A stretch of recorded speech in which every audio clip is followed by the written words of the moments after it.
नमस्कार दोस्तों, ओम नमः शिवाय, हर हर महादेव। दोस्तों आइए जाने महाभारत युद्ध के कुछ ऐसे गुप्त रहस्य जो आपको हैरान कर देंगे। दोस्तों जाने बर्बरीक को क्यों कहते हैं खाटू श्याम, जानिए रहस्य। दोस्तों जाने महाभारत में सर्वश्रेष्ठ योद्धा कौन था तथा क्यों। तो चलिए जानते हैं इस सब के बारे में। दोस्तों आइए जाने महाभारत युद्ध के कुछ ऐसे गुप्त रहस्य जो आपको हैरान कर देंगे। कहते हैं महाभारत युद्ध में 18 संख्या का बहुत महत्व है। महाभारत की पुस्तक में 18 अध्याय है।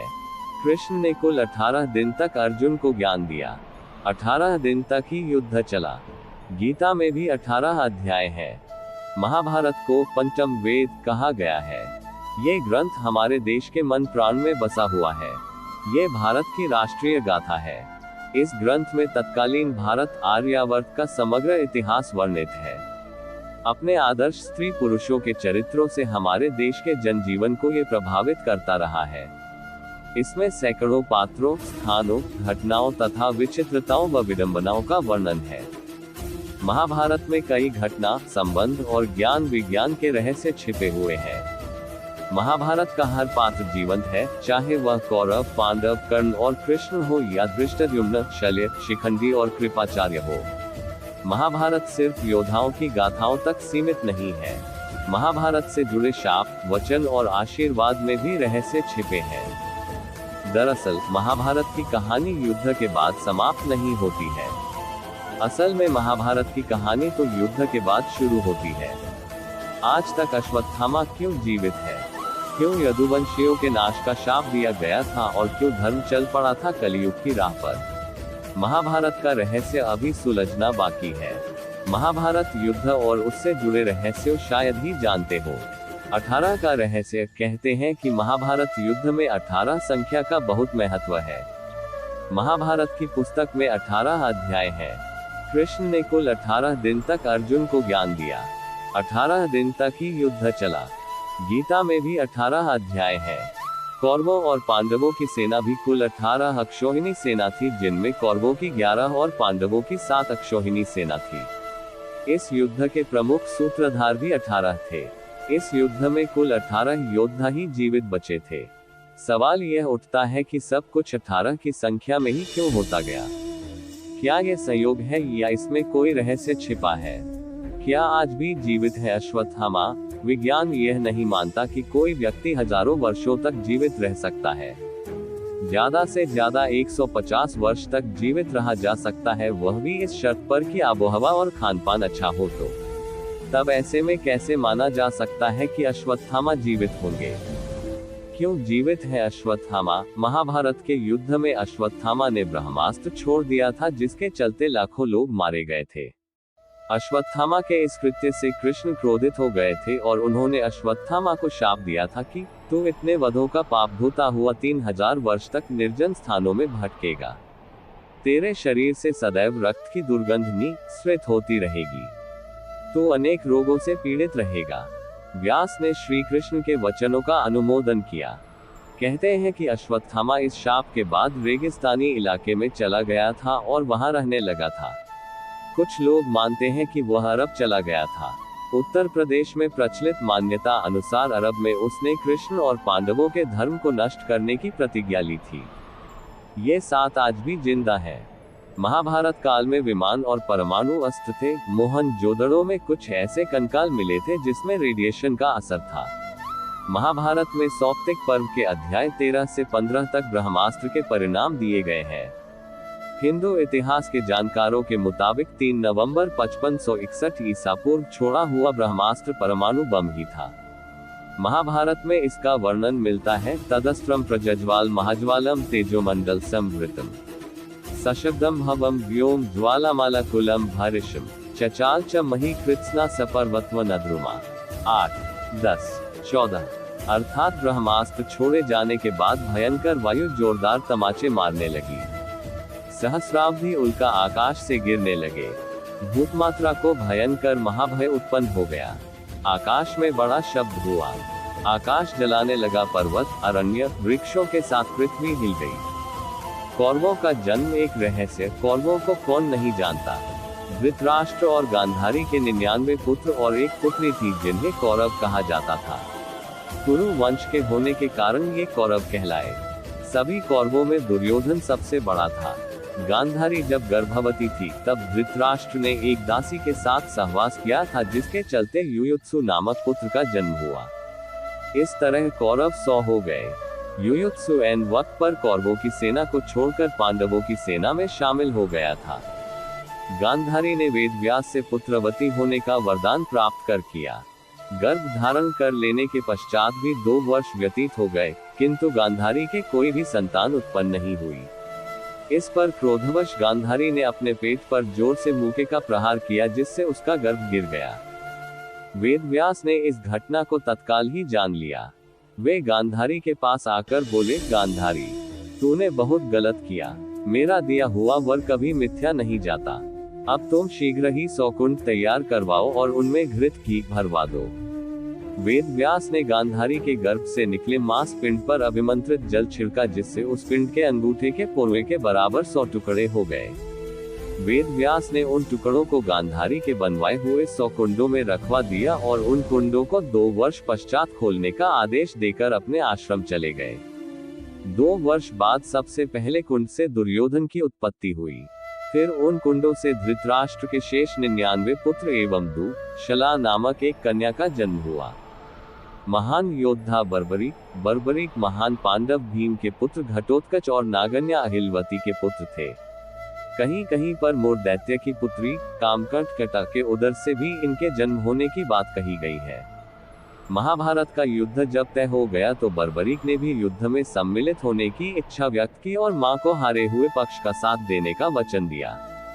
बर्बरीक अपने नीले रंग के घोड़े पर सवार होकर 3 बाण और धनुष के साथ कुरुक्षेत्र की रणभूमि की ओर अग्रसर हुए।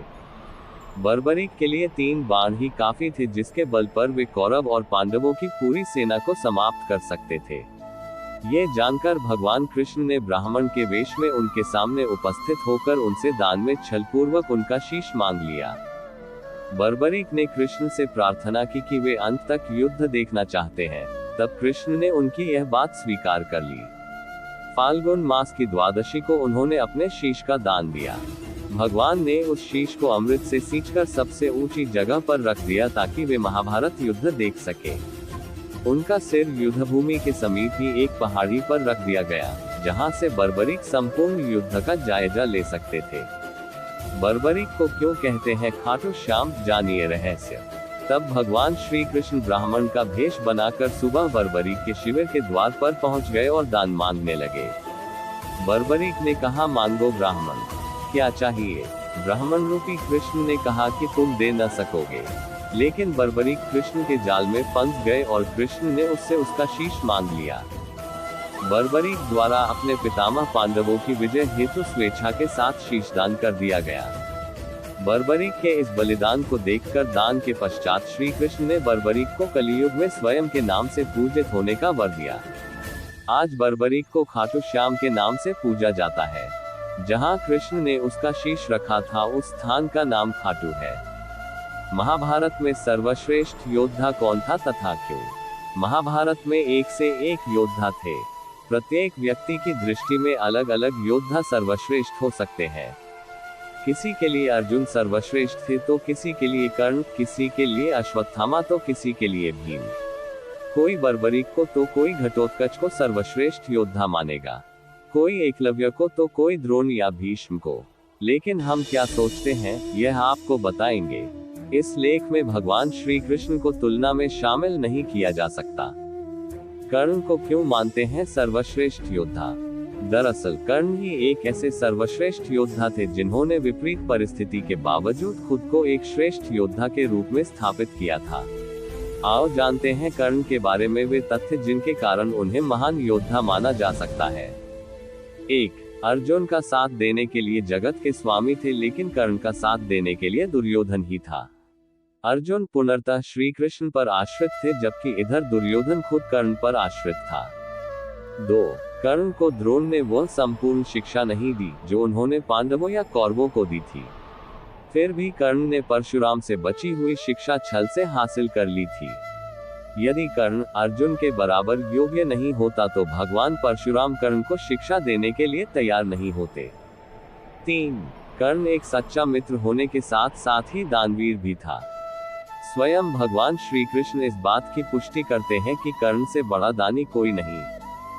4. श्री कृष्ण की योजना के तहत कर्ण के कवच और कुंडल को छलपूर्वक अर्जुन के पिता इंद्र द्वारा हथियार लेने के बावजूद कर्ण ने युद्ध को एक योद्धा की तरह लड़ा। 5. कर्ण ने जरासंध को अकेले हराया था, वहीं भीम ने श्री कृष्ण की मदद से जरासंध को छल के द्वारा मारा था। 6. कर्ण के पास भगवान परशुराम द्वारा दिया गया शिव का विजय धनुष था। ये धनुष जिस भी योद्धा के हाथ में होता था, उस योद्धा के चारों तरफ एक ऐसा अभेद्य घेरा बना देता था जिसे भगवान शिव का पाशुपतास्त्र भी भेद नहीं सकता था। कर्ण को महाभारत में तब तक नहीं मारा जा सकता था जब तक कि उसके हाथ में वह धनुष था। 7. कर्ण ने कुंती को वचन दिया था कि वो उनके 4 पुत्रों की जान नहीं लेगा, लेकिन वह सिर्फ अर्जुन से ही युद्ध करेगा। युद्ध के दौरान ऐसे कई मौके आए भी जब कर्ण का सामना भीम, युधिष्ठिर, नकुल और सहदेव के साथ हुआ। वो चाहता तो उन सभी को मार सकता था, किंतु उसने ऐसा नहीं किया, क्योंकि एक योद्धा का वचन ही उसके लिए सर्वश्रेष्ठ होता है। 8. जिस द्रुपद को 105 भाई मिलकर जीत पाए, उसे कर्ण ने दिग्विजय के दौरान अकेले ही हराया था। प्रागज्योतिष का राजा भगदत्त, जिसे राजसूय यज्ञ के दौरान अर्जुन नहीं हरा पाए थे, उसे भी कर्ण ने हराया था। 9. अश्वसेन बाण का संधान दोबारा न करना, ये भी श्रेष्ठता का प्रमाण है। अश्वसेन एक नाग था जो कर्ण के धनुष पर चढ़ गया था और उसने कहा था कि तुम मेरा संधान करो तो मैं वहां पहुंचकर अर्जुन को डंसकर अपना बदला पूरा करूंगा, क्योंकि अर्जुन ने खांडव वनदाह के समय मेरी माता को मारा था। लेकिन कर्ण ने अश्वसेन को इनकार कर दिया था। 10. जब श्री कृष्ण ने कर्ण को ये बताया कि तुम पांडवों के सबसे बड़े भाई हो, तो कर्ण ने कहा कि हे कृष्ण, मेरी मृत्यु तक पांडवों को यह मत बताना कि मैं उनका बड़ा भाई हूँ।